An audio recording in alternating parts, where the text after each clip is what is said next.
ইসলামী আন্দোলন বাংলাদেশ কারোর চাটুগিরি করে না, কারোর তল্পিবহক নয়।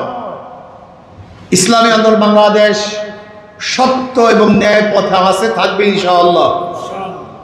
আমি বিএনপি সরকারকে বলবো, বাংলাদেশ জন্ম হওয়ার পরে সর্বোচ্চ বাজেট আপনি ঘোষণা করেছেন 9,38,000 কোটি টাকা। কোথায় পাবেন? ঋণ করে, রক্ত বিক্রি করে সুন্দর চেহারা সাজাবার কোনো যুক্তি আছে বলে আমি মনে করি না। ঋণ করে কেন এত বাজেট ঘোষণা করবেন? আমরা দেখব এই বাজেটের মধ্যে গরিবদের স্বার্থ কি পরিমাণ আছে, কৃষকের স্বার্থ কি পরিমাণ আছে, আজকে মেহেদিতে মানুষের স্বার্থ কি পরিমাণের আছে। আমি দেখব বিধবাদের অবস্থা কি, বেকার যুবকদের জন্য কল্যাণকারী বাজেট কি বাজেট না। আমার মা বোনরা যারা না খেয়ে আছে তাদের জন্য বাজেটের মধ্যে কি আছে। আমরা দেখব দেশের কল্যাণের জন্য, উপকারের জন্য, দেশকে ডেভেলপ করার জন্য, এই দেশকে উন্নয়ন করার জন্য, এই দেশের ভিত্তিকে মজবুত করার জন্য আপনি কি করেছেন, এটা আমাদের মূল দেখার বিষয়। আমরা এটা দেখব না যে বড় লোকরা কি পরিমাণ অর্থ ব্যয় করবে, বড় লোকরা আরো কিভাবে বড় লোক হবে, ধনীরা আর কত ধনী হবে, এই বাজেট আমরা দেখতে চাই না। আমরা দেখতে চাই ক্ষুধার্ত মানুষ যেন বাংলাদেশে ক্ষুধার্ত অবস্থায় না থাকে। আমরা কি দেখতে চাই? একজন বস্ত্রহীন মানুষ যদি বাংলাদেশে না থাকে। আমরা কি দেখতে চাই? একজন গৃহহীন মানুষ যেন বাংলাদেশে না থাকে। আমরা কি দেখতে চাই? চিকিৎসাহীন যেন একজন মানুষ বাংলাদেশে মৃত্যুবরণ না করে। আমরা কি দেখতে চাই? একজন বাংলাদেশের নাগরিক যেন ওসব অশিক্ষিত না থাকে, এই বাজেট আমরা দেখতে চাই। আমরা কি দেখতে চাই? একটা টাকাও যেন চুরি না হয়, দুর্নীতি না হয়, বিদেশে পাচার না। আমরা কি দেখতে চাই?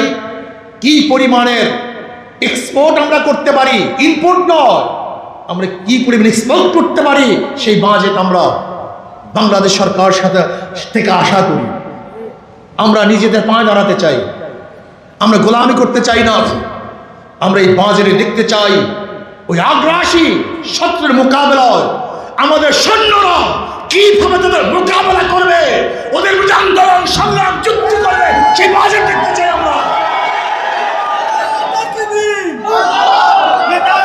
আমরা গোলামের বাজেট দেখতে চাই না। আমরা কি দেখতে চাই? আপনি ড্রোন, কত উন্নত মানের ড্রোন নিয়ে আসছেন। আমরা কি দেখতে চাই? ফাইটারের বর্তমান ভার্সন কি আছে সেইটা আমরা দেখতে চাই। ক্ষেপণাস্ত্র সর্বোচ্চ মডেল কোনটা আছে সেই স্থাপন করার বাজেট আমরা দেখতে চাই। আমরা শত্রুর মোকাবেলায় চোখে চোখ রেখে, আঙ্গুলে আঙ্গুল রেখে, ওদের মুখের উপরে বক্তব্য দিয়ে হুঙ্কার দেওয়ার বাজেট দেখতে চাই।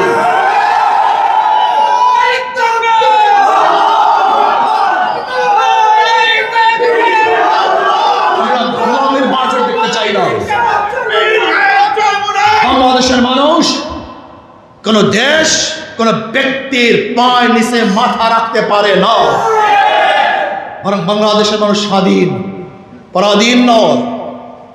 এদের মাথা উঁচু থাকে, এরা বুক ফুলিয়ে কথা বলে।